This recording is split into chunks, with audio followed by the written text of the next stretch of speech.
شانو آپا ناظرین یہ شہید کی بہن ہے اور غازی کی بیوی ہے۔ میرے پاس 65 کی بڑے قصے ہیں کیونکہ میں نے دیکھا ہے وہ وار. میں نے 71 کی بھی وار دیکھی ہے. میں بنگال میں تھی اس وقت. وہاں ایئرپورٹ کو کہنے لگا کہ لائٹیں آن کرو، رن وے کی لائٹس آن کرو، میرے پیچھے دشمن ہے دشمن ہے. وہ تھا مسلمان لیکن انڈیا کا تھا. ہمارے آس پاس بمیں گر رہی تھی اور ہمارے اوپر ایسے نا جیسے پھوار ہو رہی ہو اس کی. اتنے ٹکڑے آ رہے تھے ہمارے ٹرنچز میں. ہم ٹرنچز میں بیٹھے ہوئے تھے. 65 میں اس وقت جو فوج کی جذبات اور وہ تھے نا، اللہ تعالیٰ ابھی بھی ہیں ان کے، لیکن اللہ ان جنگوں سے بچائے کیونکہ بڑے ینگ جو بارڈر سے آ کے اور جا کے اور شہید ہو جاتے تھے اپنے ملک کے لیے. میرے نانا نواب تھے بنو سائڈ کے، ادھر گاؤں ہے، وہ پٹھان خٹک تھے، تو وہ قائد اعظم کے رائٹ ہینڈ تھے.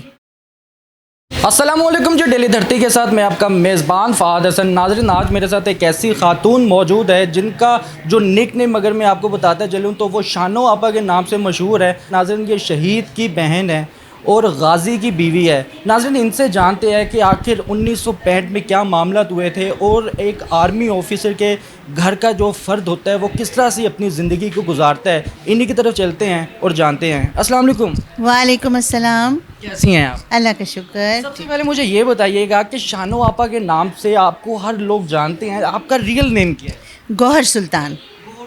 لیکن میں سب سے بڑی ہوں فیلڈ میں، تو میں آپا مجھے اچھا لگتا ہے، سب مجھے آپا کہتے ہیں. ایون میرے استاد محترم بھی مجھ سے چھوٹے ہیں. آپا بڑا عزت والا ایک رسپیکٹفلی نیم ہے نا؟ جی بہت اچھا لگتا ہے مجھے، بہت اچھا لگتا ہے. کیا بات ہے. اچھا میم مجھے یہ بتائیے گا کہ آپ نے اپنی زندگی میں دور حکومت بھی بہت زیادہ دیکھے ہیں، 1965 کی جنگ بھی آپ نے دیکھی ہے.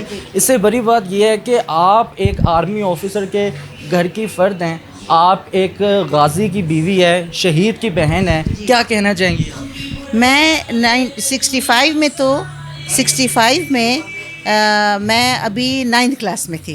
میری شادی نہیں ہوئی تھی، لیکن جو میرے ہونے والے ہسبینڈ تھے وہ پاس آؤٹ ہو کے جنگ پہ بھی گئے تھے، پھر وہاں سے غازی ہو کے بھی آئے. یہ تو مجھے معلوم تھا.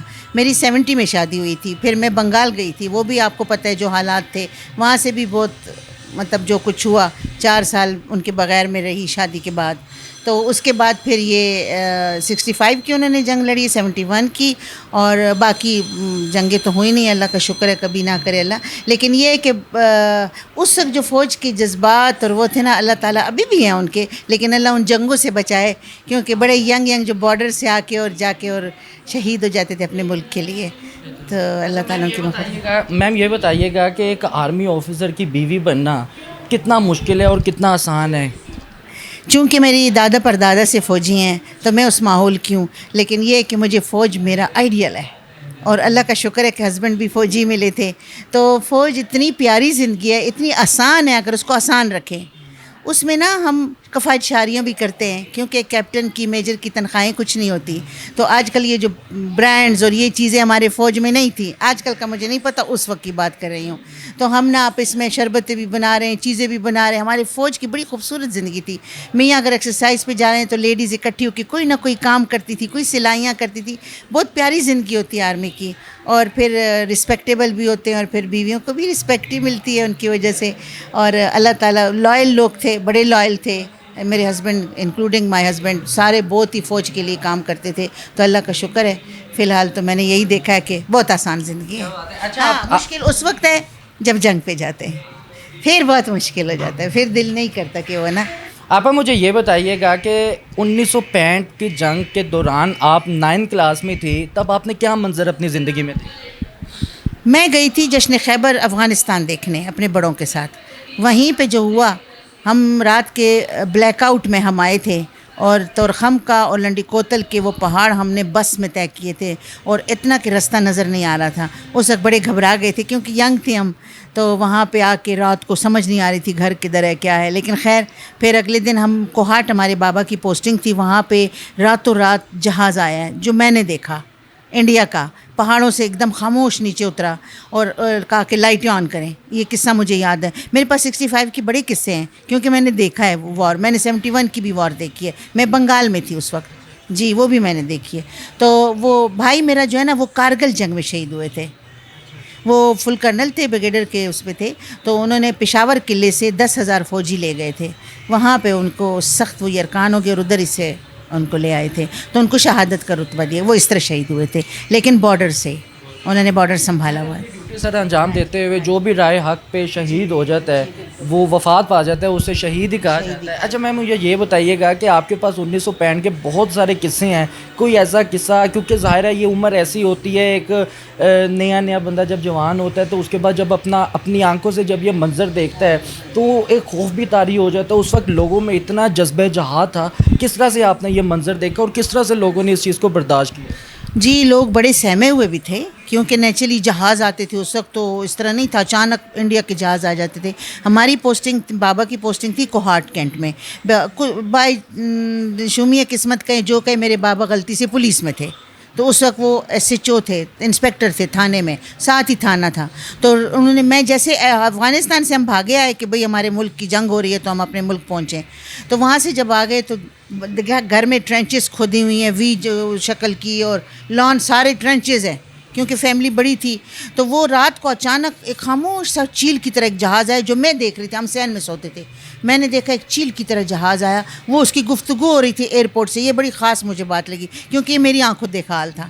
وہ ادھر گیا، اور ایک اور بھی قصہ سناؤں گی آپ کو۔ اچھا وہاں ایئرپورٹ کو کہنے لگا کہ لائٹیں آن کرو، رن وے کی لائٹس آن کرو، میرے پیچھے دشمن ہے دشمن ہے۔ وہ تھا مسلمان لیکن انڈیا کا تھا، تو انہوں نے کہا کہ اپنا نمبر فلاں والا بتاؤ۔ وہ عقل مند تھے ہمارے لوگ، وہ رن وے والے جو تھے، انہوں نے کہا کہ نہیں میرے پیچھے دشمن ہے۔ اس نے کہا مر جاؤ، ہم نے نہیں آن کر دی، پہلے نمبر بتاؤ۔ وہ نہیں بتا رہا، اس نے اتنے میں اس نے شیلنگ شروع کر دی، اور ہمارے آس پاس بمیں گر رہی تھی، اور ہمارے اوپر ایسے نا جیسے پھوار ہو رہی ہو اس کی، اتنے ٹکڑے آ رہے تھے ہمارے ٹرنچز میں، ہم ٹرنچز میں بیٹھے ہوئے تھے۔ تو بابا میری وردی پہن کے تھانے بھاگے کیونکہ ان کی ڈیوٹی ہوتی تھی۔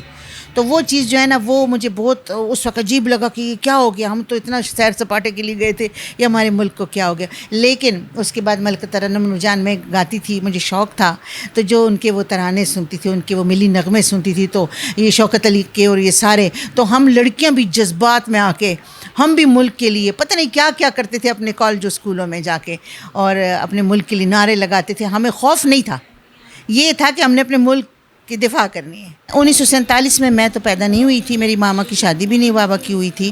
میرے نانا نواب تھے، بنو سائڈ کے ادھر گاؤں ہے، وہ پٹھان خٹک تھے، تو وہ قائد اعظم کے رائٹ ہینڈ تھے۔ وہ انگریزوں کے ساتھ پڑھے تھے، انگریزوں کی جج بنے ہوئے تھے، انگریزوں کے ساتھ انہوں نے نوکریاں کی تھی، لیکن انہوں نے اپنے ملک کے لیے کام کیے۔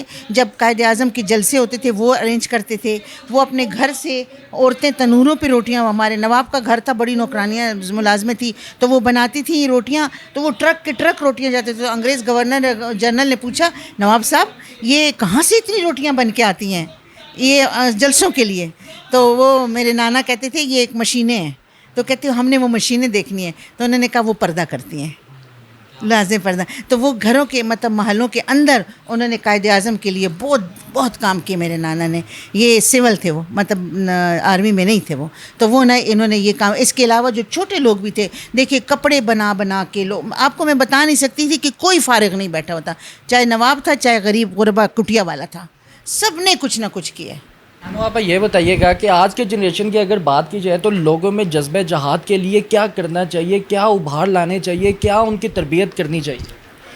جذبہ جہاد کے لیے یہ، جیسے اب میرا جذبہ آج تک ہے، میں 72 کی ہو گئی ہوں، میرے جذبے ختم نہیں ہوئے، یہ اللہ داد چیز ہوتی ہے، اور مجھے دیکھ کے میری اولاد بھی وہی کرے گی، اس کی بھی اولاد وہی کرے گی، تو یہ ایک دوسرے کو دیکھ کے یہ جذبہ ہونا چاہیے، کیونکہ جتنا ہمارا خوبصورت، میرے ایک بچہ باہر ہے، وہ وہاں خوش نہیں ہے لیکن مجبوراً گیا ہوا ہے، فیملی کے ساتھ گیا ہوا ہے، تو جو پاکستان کا مزہ ہے نا، جو ہمارے ملک کا، اس کو کہنا نا، یہ وہ قائد اعظم کا وہ کون سے طرح ہے، یوں دی ہمیں آزادی کی دنیا ہوئی حیران، اور قائد اعظم جو کہتے بچوں سنبھال کے رکھنا، وہ کیا ہے، اس ملک کو رکھنا میرے بچوں سنبھال کے، یہ ملک جنت ہے ہمارے لیے، اس کو جتنا جذبہ دے، میں اپیل کروں گی اپنے ملک کی نیو جنریشن کے لیے، خدا را اپنے ملک کے لیے اپنے ملک کی چیزیں نہ خراب کرو، اپنے ملک کو خوبصورت رکھو۔ اللہ نے کیا خوبصورت جگہ ہمیں دی ہے، ہر سیزن دی ہے، کئی جگہوں پہ ایک ہی سیزن چل رہا ہوتا ہے، اللہ نے ہمیں چاروں دیے ہوئے ہیں، اللہ نے ہمیں خوبصورت کشمیر دیا، ہمیں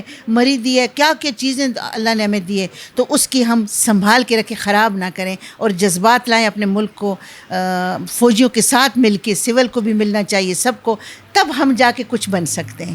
میرا اس وقت بھی بھتیجا کیپٹن ہے اور وہ قصور بارڈر پہ بیٹھا ہوا ہے، یہ جذبات ہونے چاہیے، وہ اپنے، اس کا بیٹا پیدا ہوا ہے بارڈر سے نہیں آ رہا، میرا میاں 4 سال قید رہا، میں نے جوان تھی، میں 10 ماہ شادی ہوئے تھے، میں نے اس کی انتظار، جب وہ لوگ آئے نا، دیکھیں 4 سال 3 سال بڑا عرصہ ہوتا ہے، تو جب وہ آئے نا ان میں کوئی مجھے فرق نظر نہیں آیا، وہ اسی ملک کے فوجی تھے، ان کے باقاعدہ ٹیسٹ ہوئے، ان کو مہینہ 2 مہینہ چھٹیاں دی گئیں، اور ڈاکٹر ٹیسٹ ہوئے کہ برین واش تو نہیں ہوئے، ادھر ہی کھڑے تھے۔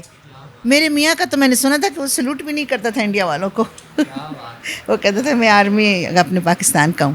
اے پی ایس کا آپ کیا پوچھ رہے ہیں؟ میں یہ پوچھ رہا تھا کہ آرمی اسکول میں بھی آپ نے تعلیم و تربیت کا سلسلہ جاری رکھا ہے، لیکچرار رہی ہیں، پروفیسر رہی ہے، یہ کیسے سلسلہ شروع ہوا؟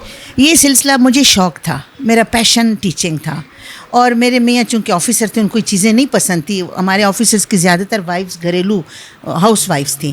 میں نے منتے نوشہرہ میں اسکول سٹارٹ ہوا APC، میں نے ان کو منتے کی، میں نے کہا مجھے جانے دیا، میری پسند، میں نے کہا کوئی ضرورت نہیں ہے، مجھے شوق ہے، میں بچپن سے اپنے بہن بھائیوں کو ہوم ورک بھی ٹیچر کی طرح کراتی تھی، تو خیر وہاں سے میں نے سٹارٹ لیا، اور میں پشاور APS میں تھوڑا عرصہ کیا، پھر میں نے نوشہرہ میں کیا، نوشہرہ کے بعد اٹک آئی، وہ بھی APS تھا، وہاں مجھے آرمی کی شیلڈ ملی، کیونکہ میں نے کلاسیں بنائی، اور میں فاؤنڈر آف نوشہرہ اسکول، کیوں آج وہ کالج ہے، اس میں پرنسپل بھی رہی، میرا نام بھی لکھا ہوا ہے، اور آئی ایم سمپل FA، میرا جذبہ ہے، میں سمپل FA ہوں، اور میں نے ہر جگہ کلاسز، یعنی بریگیڈیئر صاحب لوگوں آرمی کے انڈر ہوتے تھے اسکول، تو وہ آتے تھے تو وہ کہتے تھے اس نے نوکری نہیں، اس نے عبادت کی ہے۔ بہتر ہو گیا۔ ناظرین، شانو آپا صاحبہ میرے ساتھ موجود تھے، جن کی گفتگو آپ نے سماعت فرمائی ہے، اسی کے ساتھ اپنے میزبان کو اجازت دیں۔ اللہ حافظ۔